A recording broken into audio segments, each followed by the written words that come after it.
আসসালামু আলাইকুম। আমি দীর্ঘদিন পরে আবার আসলাম। মাঝে আমি অসুস্থ ছিলাম বেশ কয়েকদিন, চোখের একটা সমস্যায় ছিলাম, চিকিৎসা চলছে। এখন আল্লাহর রহমতে আগের চেয়ে অনেক ভালো, যার জন্য এই প্রায় 15 থেকে 16 দিন আমি কোনো ভিডিও দিতে দিইনি। তো আবার আসলাম আপনাদের সামনে। আপনারা নিশ্চয়ই সবাই খুব ভালো আছেন। রমজান শুরু হয়ে গেছে, আজকে 3 রোজা চলে গেল, আগামীকালকে 4 রোজা হবে। ভোরবেলা সেহরি খেলেই 4 রোজা শুরু হয়ে যাবে। তো আমি আজকে আমাদের সবারই খুব প্রয়োজনীয় একটা বিষয় নিয়ে হাজির হয়েছি, সেটা হলো দ্রব্যমূল্য। আমরা জানি যে দ্রব্যমূল্য বাংলাদেশে সবসময় নিয়ন্ত্রণের বাইরে থাকে, সাধারণ মানুষের ক্রয় ক্ষমতার বাইরে থাকে। বিশেষ করে রমজান উপলক্ষে যেন এটা আরও বেশি গুণে বেড়ে যায়। 10 টাকার জিনিস হয়ে যায় 100 টাকা। তো আমি রমজানেরই কয়েকটা দ্রব্যমূল্য নিয়ে আলোচনা করছি। যেমন এবার রমজানে অনেকগুলোরই দাম বৃদ্ধি পেয়েছে। নতুন সরকার এসেছে, বিএনপি সরকার গঠন করেছে। তারা আমাদের প্রধানমন্ত্রীরা সেও বলেছে দেশ খুব ভালো চালাবে, আইনের শাসনের মাধ্যমে চলবে। এবং তার যারা এমপি মন্ত্রী আছেন তারাও বিভিন্ন রকমের বিভিন্ন মিটিংয়ে তারা বলছেন যে অন্যায়কে কোনো ছাড় দেওয়া হবে না, চাঁদাবাজকে কোনোভাবেই গ্রহণ করা হবে না, এবং সব কিছুই ভালোভাবে করা হবে, নিয়ন্ত্রণ করা হবে, এবং যারা অপরাধী তাদেরকে শাস্তি দেওয়া হবে। কিন্তু সব সরকারই এটা বলে, কিন্তু আসলে দিন শেষে যেটা হয়, কোনো সরকারই সাধারণ মানুষের চিন্তা করে না, এই গত 54 বছরে করেনি। এবং দ্রব্যমূল্যের দামও তারা কমাতে পারে না। বেশ কয়েকটা অলিগার এই দ্রব্যমূল্যের সিন্ডিকেট করে যাবে। তাদের কাছে মনে হয় সরকার একদম বন্দী হয়ে থাকে।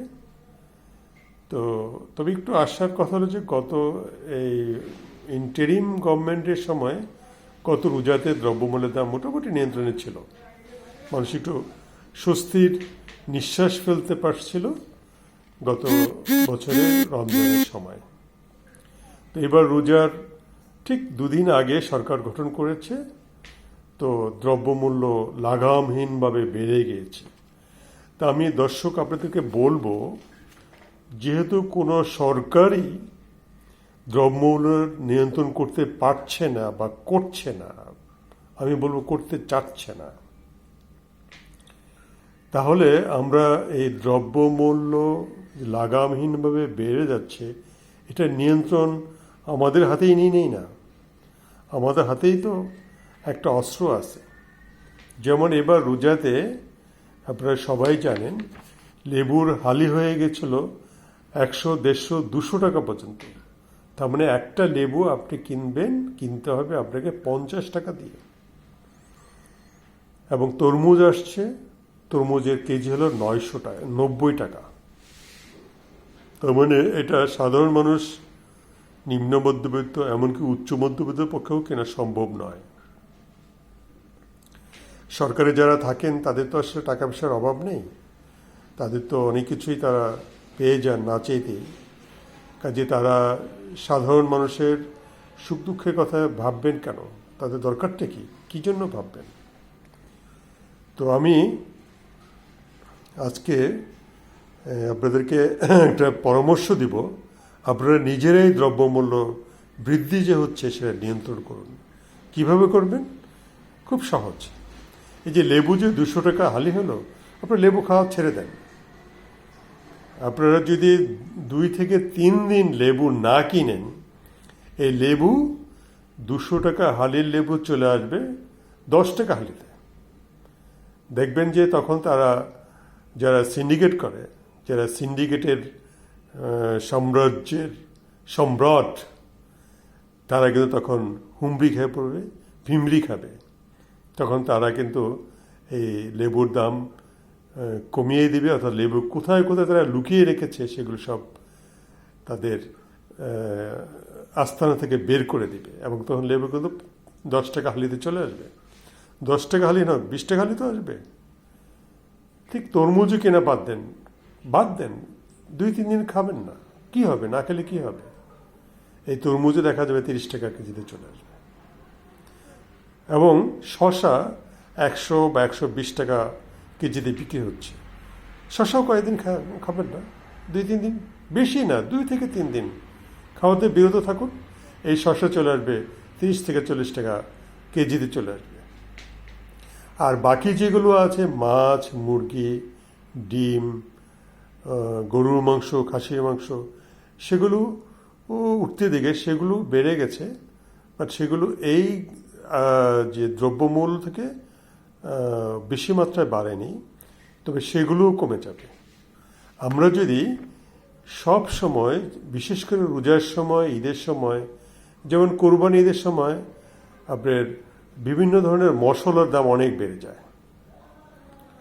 তখন মশলা আমাদের লাগেই, তখন যদি আমরা একটু কম করে খাই, তখন কিন্তু আমাদের মশলা দামটা কিন্তু কমে আসে। ঠিক তেমনি আমরা আপনাদেরকে আমি করজোড়ে অনুরোধ করছি, আমি নিজেও কিন্তু লেবু কিনিনি, আজ অবধি কিনিনি। আমি হয়তো আগামী 7-8-10 দিন পরে গিয়ে হয়তো কিনবো। শশাও কিনিনি, তরমুজ কেনার তো প্রশ্নই আসে না। তরমুজ আমি আগামী 1 মাস কিনব না। তো আমি আপনাদেরকে এই ছোট্ট একটা অনুরোধ করলাম, আপনারা নিজেরাই দ্রব্যমূল্য নিয়ন্ত্রণ করুন। কি করবেন? দেশের রাষ্ট্র যেহেতু সোচ্চার না, দেশের সরকার যেহেতু সোচ্চার না দ্রব্যমূল্য নিয়ন্ত্রণের ব্যাপারে, সেখানে আমি আপনি কী বা করতে পারি? আমরা শুধু একটাই করতে পারি, সেটা হলো এইগুলো খাওয়ার থেকে সাময়িকভাবে বিরত থাকা। আমরা যদি সবাই সাময়িকভাবে বিরত থাকি, তখন এই দ্রব্যগুলো বাজারে আসবে ঠিকই, কিন্তু যখন দেখবে কোনো ক্রেতা নাই, ক্রেতা শূন্য, তখন তারা কিন্তু এই কম দামে বিক্রি করে দিবে। এগুলো নিয়ে তো তারা আর বাসায় নিয়ে পচাবে না, তাই না? গোডাউনে নিয়ে পচাবে না। কাজেই আমরা এখন থেকে এই চেষ্টাটা করি, এই প্র্যাকটিসটা করি, যে দ্রব্যের দামই বৃদ্ধি পেয়ে যাবে, আকাশচুম্বী হয়ে যাবে, সেটাই খাওয়া বাদ দিয়ে দেব। ওই জিনিসটা যদি আমরা 2-4-5 দিন না খাই, আমাদের তেমন কিছুই হবে না। যার জন্য আমি আজকের আমার রিলের এই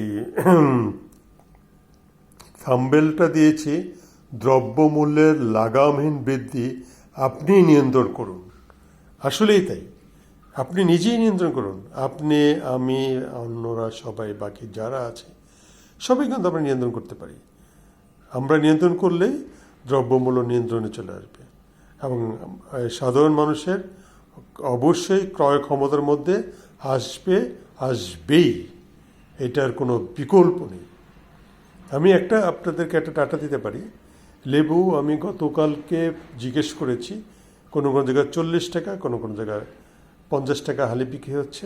তার মানে কি, মানুষ এবার 200 টাকা দিয়ে হালি অনেকেই কিনে নেই। কাজেই এটার একটা প্রভাব পড়েছে। যদি সবাই আরও বেশি মাত্রায় নেয়, কিন্তু সে লেবু কিন্তু এখন 10 টাকা বা 15 টাকা বা 20 টাকা হালি হয়ে যেত। কাজে আমি আপনাদেরকে অনুরোধ করছি, আপনারা আমার এই পরামর্শটা গ্রহণ করবেন। দেখবেন যে দ্রব্যমূল্যের দাম বাড়বে না, এবং যারা সিন্ডিকেট করে, যে সমস্ত অলিগাররা সিন্ডিকেট করে, তারা ভবিষ্যতে এই দ্রব্যমূল্য গুদামজাত করে আটকিয়ে রেখে বা দাম বাড়িয়ে দিয়ে মানুষের পকেট খেটে হাজার হাজার কোটি টাকা পকরস্থ করবে না, করতে সাহস পাবে না, ইচ্ছা পোষণও করবে না। তো আজকে এই পর্যন্তই। আপনারা সবাই ভালো থাকবেন। পরবর্তীতে অন্য কোনো ভিডিও নিয়ে হাজির হব। সবাই খুব ভালো থাকবেন, ভীষণ ভালো থাকবেন। আল্লাহ হাফেজ।